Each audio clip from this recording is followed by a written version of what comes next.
Hello everybody, welcome back to another Star Wars figure review. Today we're going to be looking at a Clone Wars figure, and it is actually a K-Mart exclusive, and that is the brand new Clone Captain Locke. So this guy is a fairly new figure, and as I said before, he is a K-Mart exclusive. Now a lot of people don't actually know where this guy is from. This guy is from the episode Grievous Intrigue and the Deserter, and he is actually a captain amongst the ranks of Eth Koth's troopers, who is the Zabrak Jedi on the Jedi Council. He is seen very briefly. Here's a picture of him when Grievous is entering Eth Koth's Republic cruiser and takes him hostage, and he is one of his men who is defending the Jedi cruiser. So, pretty cool. I picked this guy up. I actually picked two of them up. Here's a loose one. But I picked these figures up for $8.99. So a little bit steeper than I like to pay for a Clone Wars figure. However, you know, K-Mart, I only buy exclusives at K-Mart unless there's a buy one get one free deal, which they have maybe once or twice a year. So I decided, you know, what the heck, I'll pick two of this nice clone trooper up, because I really like clone troopers. So as you can see, it has battle game card, and I'll just read the biography for you. It says, Captain Locke serves under the Jedi General Eth Koth. The clone captain and his troops valiantly defend Master Koth's Jedi cruiser when it's being boarded by General Grievous, firing their blasters at waves of super battle droids marching into the ship.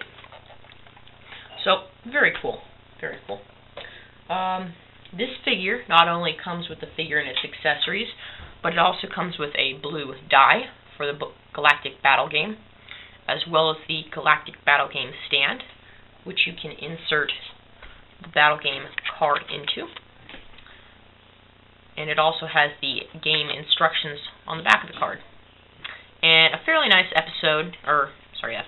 picture or image of the clone troop of Captain Locke himself, along with another trooper from his battalion, legion, corps, whatever.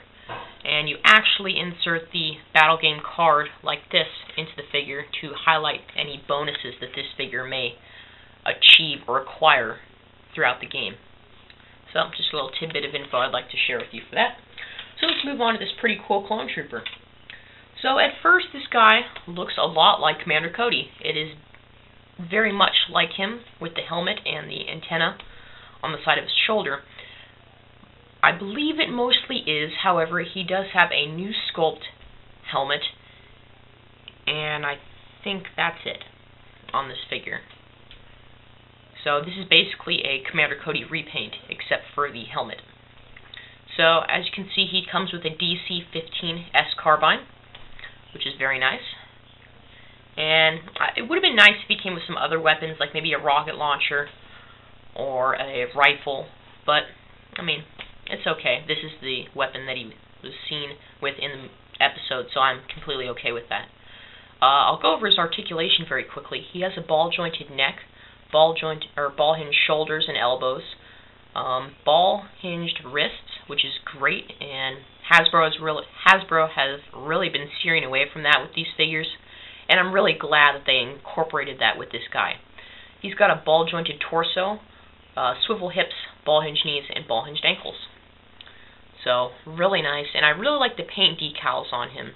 He's very reminiscent of the 41st Elite Battalion, or Elite Corps. 41st Elite. Sorry, I just completely lost it. I don't remember if it's Battalion or Corps. But, yeah, I think it's Battalion. But anyways, aside from that, very nice paint markings, and he looks really great. As you can see, he does come with a new sculpt helmet, which is just a nubbed helmet. There is no actual face underneath. It's not a removable helmet. He's got some great paint. I don't know if you can see that or not, but he's got some gold striping along the fin, as well as a little mark on the side of his visor. And as you can also see, he has a nice little marking etched in goldish yellow paint on his shoulder armor there, which is very cool. And I really like the attention to detail with the markings that they incorporated with this figure. So I'll just give you a look at the figure reverse.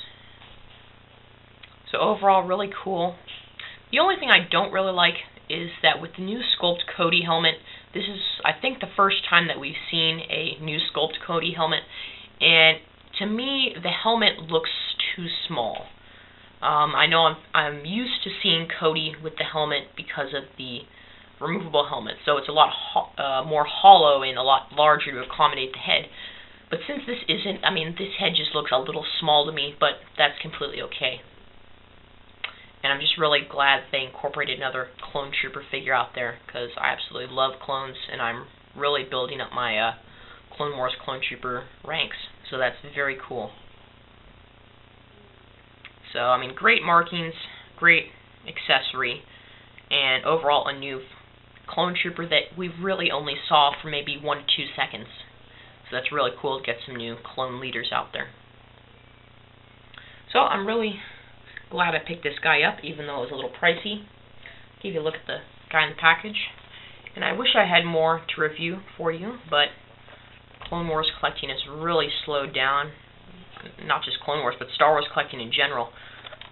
Figures are just not on the shelves. I mean, I went into K-Mart, there were 2 vintage figures, and I think 5 Clone Wars figures, and then 3 of these. So, K-Mart is way overpriced. They had like $30 vehicles. They had the Vulture Droid from 2008 still in my K-Mart for $30, and it's like, well, they should get a hint by now that they should lower it so that I can go in and buy it. So that's about it for this Clone Captain Locke, and I will be adding him to my carded collection and the other one to the Clone Wars display. So once I get some more figures and stuff, and maybe a vehicle or 2, I may give you another collection update. But until then, Star Wars collectors keep collecting, Star Wars fans start collecting, and may the Force be with you. See ya.